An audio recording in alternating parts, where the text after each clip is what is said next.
Partisans de cette nouvelle alternance politique, les jeunes sont cependant faiblement représentés dans le fichier électoral.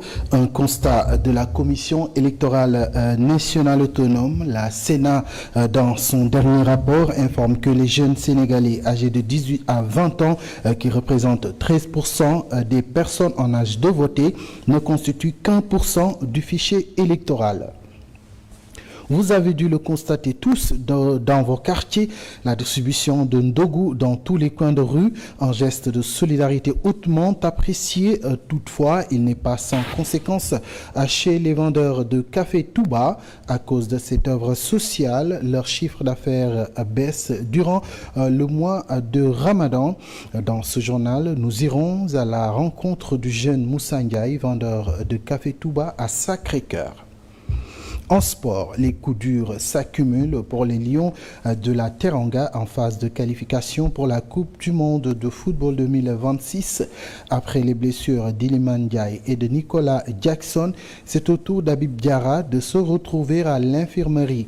Touché à la cheville dimanche dernier contre Auxerre, le milieu offensif sera absent lors du prochain rassemblement des Lions. Voilà pour le sommaire. Le développement dans un instant.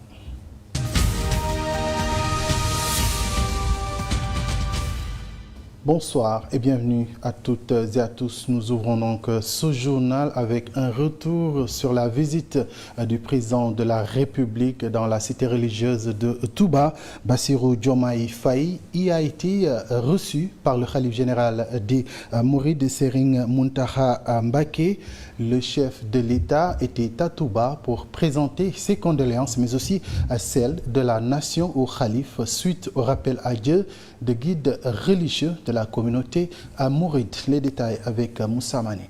Le chef de l'État, Bassirou Diomaye Diakhar Faye, en visite à Touba, il s'est entretenu avec Serigne Mountakha Mbacké, à qui il a présenté ses condoléances suite aux disparitions successives de plusieurs dignitaires mourides. À son arrivée, le chef de l'État a été accueilli par Serigne Mountakha Mbacké, le khalife général des Mourides, les deux hommes qui ont échangé dans une ambiance de sérénité. Le khalife des Mourides a exprimé sa considération et son respect à l'endroit du chef de l'État.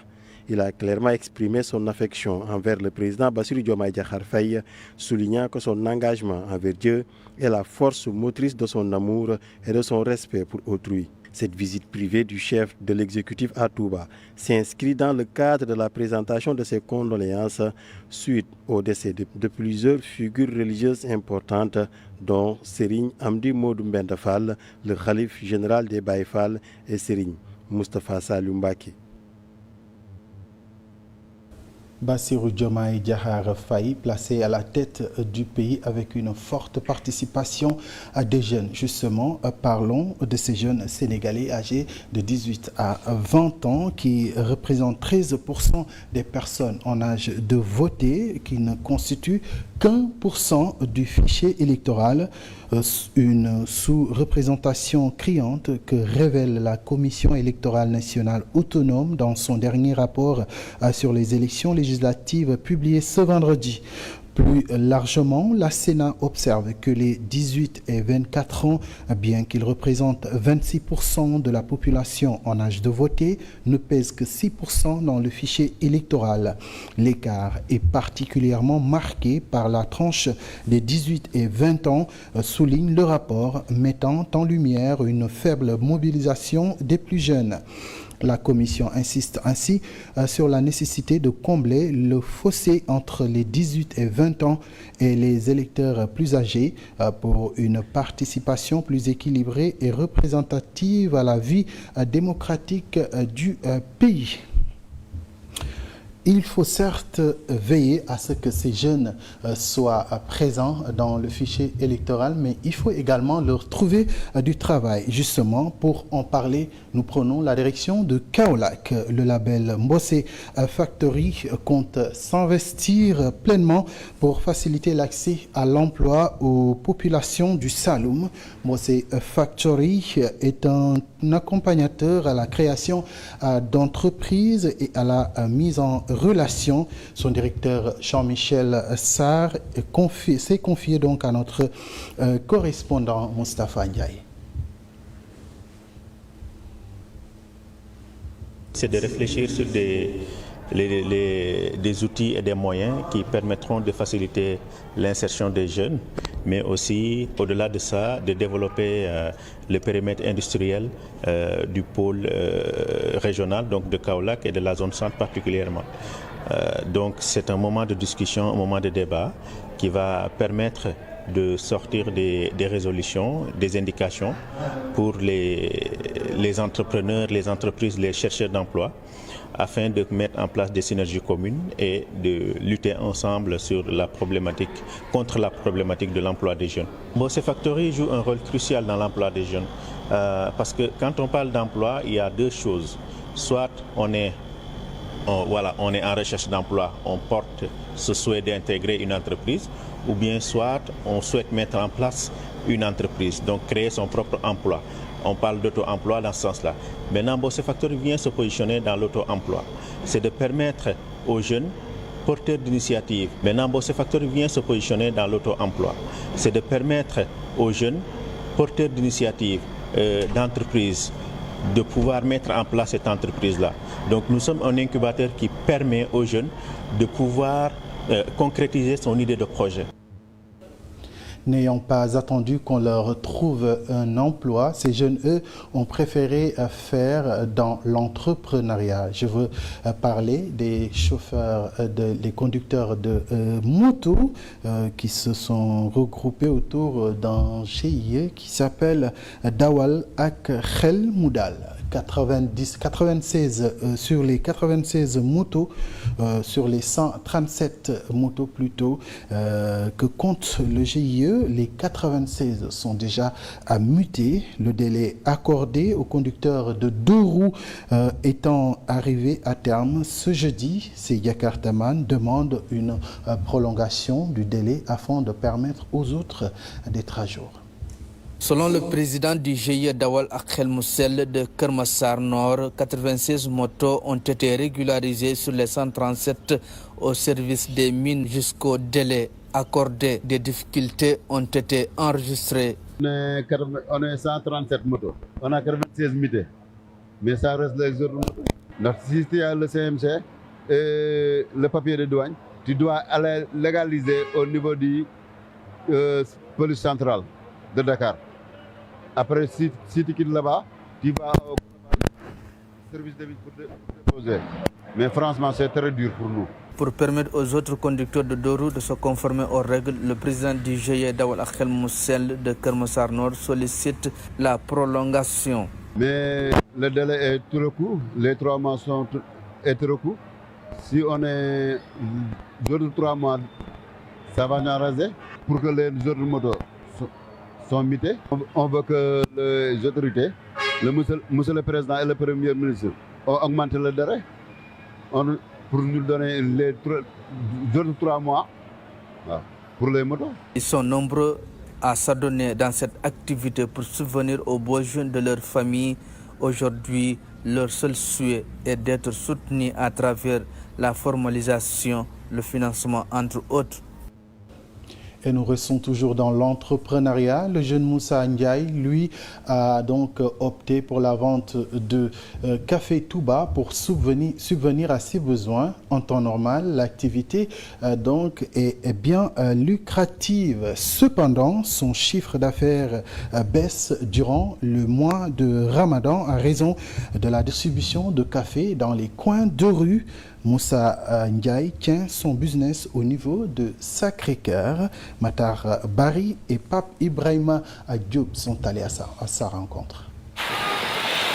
Il répond au nom de Moussa Ndiaye, alias Kalamou. Son business tourne autour de la vente de café Touba. En poudre, en liquide, on fait du café Touba en poudre et en liquide, du was, du bissap. J'ai une équipe qui se charge de certifier la graine de café. Et moi, je me mets à la préparation. Moussa Ndiaye a tout laissé pour se consacrer à cette activité qu'il exerce depuis maintenant 5 ans. Depuis bientôt 5 ans. Je suis dans ce business depuis presque 5 ans. J'ai commencé en fin d'année 2019. C'est pas du tout facile. À l'époque, je me promenais toute la journée avec une quantité de 3 litres. Un business qui marche plutôt bien, avec une bonne clientèle à sa disposition. Nous livrons beaucoup de commandes. On est aussi dans l'événementiel, les réceptions, les baptêmes entre autres.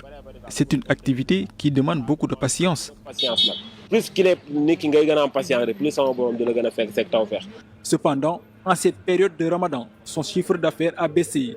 Moussa semble connaître la cause.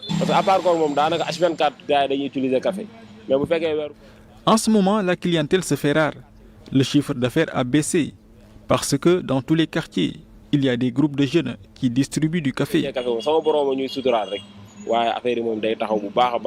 Ainsi, il a décidé de changer de méthode pour fructifier ses revenus. Nous avons changé notre façon de procéder. Actuellement, on travaille avec d'autres sociétés. Tous les jours avant 18h, on livre tous nos commandes. Moussa Ndiaye, alias Kalamou, n'a pas manqué de lancer un message à l'endroit de ses camarades jeunes. Il faut travailler et avoir confiance en soi, car seul le travail paie. La pêche à présent, la ministre en charge du dit secteur annonce la disponibilité très prochainement des ressources halieutiques. Selon Dr Fatou Diouf, des mesures sont en train d'être prises en ce sens. Elle s'exprimait en marge de la conférence religieuse organisée par l'amicale des anciens élèves de la promo 73-79 de l'école 6 à Pikine, dont elle est la marraine. Le secteur de la pêche est un secteur quand même qui a beaucoup de difficultés, qui a beaucoup de problèmes. D'ailleurs, on a écrit un ouvrage sur cela, la lutte contre la pêche illicite, non déclarée et non réglementée. Et on a remarqué qu'aujourd'hui, les mauvaises pratiques de pêche ont conduit à une raréfaction de la ressource. Le panier de la ménagère en est témoin. C'est difficile de trouver du poisson. Mais également au niveau du ministère, il y a beaucoup d'initiatives qui ont été prises et qui continuent encore à être prises. Ces initiatives destinées à renforcer la disponibilité. Ainsi, par exemple, nous pouvons parler des plans d'aménagement, dont le dernier en cours, c'est le plan d'aménagement sur la Sardinelle. Parce que vous savez, la Sardinelle est très importante parce que certains n'ont pas les moyens d'acheter du poisson de qualité, je ne dirais pas de qualité, du poisson cher. Mais la Sardinelle a l'avantage d'être à la disponibilité de tout le monde. Également aussi, nous avons renforcé le suivi, contrôle et surveillance des pêches. Parce que vous avez pu remarquer que dernièrement, il y a de moins en moins de pêche en zone interdite. Donc le département est en train d'y travailler. Également, nous avons élaboré un grand nombre de projets au niveau du ministère et dans le cadre même du gouvernement aussi, parce que c'est ça l'instruction de son Excellence, Monsieur le Président de la République, et également de son Premier ministre, renforcer le secteur de la pêche. Et il y a beaucoup d'initiatives qui sont en train d'être prises, beaucoup de projets pour faire renaître la ressource et mettre ça au profit des Sénégalais à le plus grand bonheur.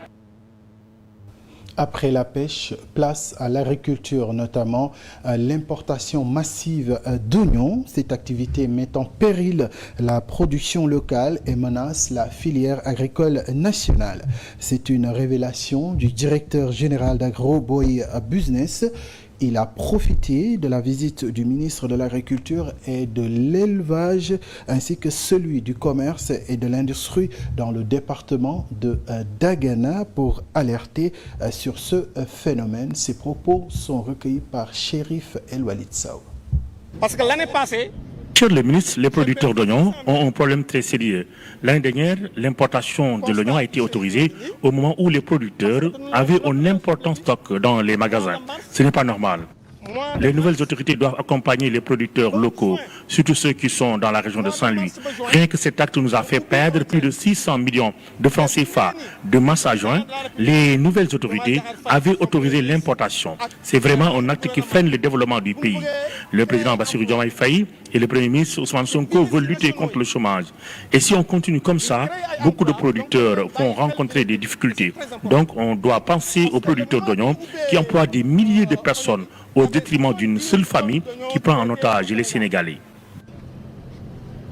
Importateur, papa yaay doom jabar 10 personnes, bu ñu yël mesure du ubbi soble wala ñuy ubbi pomme de terre war nañu bàyyi xel. Justement, la journée mondiale des droits des consommateurs a été célébrée hier, 15 mars 2025. Les consommateurs ont profité de cette journée pour alerter les autorités sur la cherté des produits, mais aussi évoquer le manque de contrôle des produits alimentaires sur le marché. En voici justement quelques réactions. Nous y reviendrons dans nos prochaines éditions. En attendant, nous allons donc en bref parler de sport, football. À 15 jours du match Sénégal au Soudan pour le compte de la 5e journée des qualifications à la Coupe du Monde 2026. Les coups durs s'accumulent pour les Lions du Sénégal. Après les blessures d'Iliman Ndiaye et de Nicolas Jackson, Habib Diarra boitit vers un forfait également. Touché à la cheville dimanche dernier contre Auxerre, le milieu offensif sera absent lors du prochain rassemblement des Lions.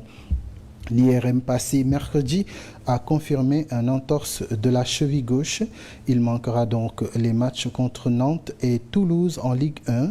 Un énorme coup dur pour le jeune milieu offensif et pour Pape Bouna Thiaw qui comptait évidemment sur lui. Voilà, mesdames et messieurs, ce qui met un terme donc à ce 20h. Merci à Matar Bari pour la coordination, à Mohamed Dour et Pape Sarr pour la réalisation. À vous, chers téléspectateurs, merci de nous avoir choisis pour vous informer. Restez scotchés sur les programmes de la 7TV. Il se poursuit. Excellente soirée à toutes et à tous.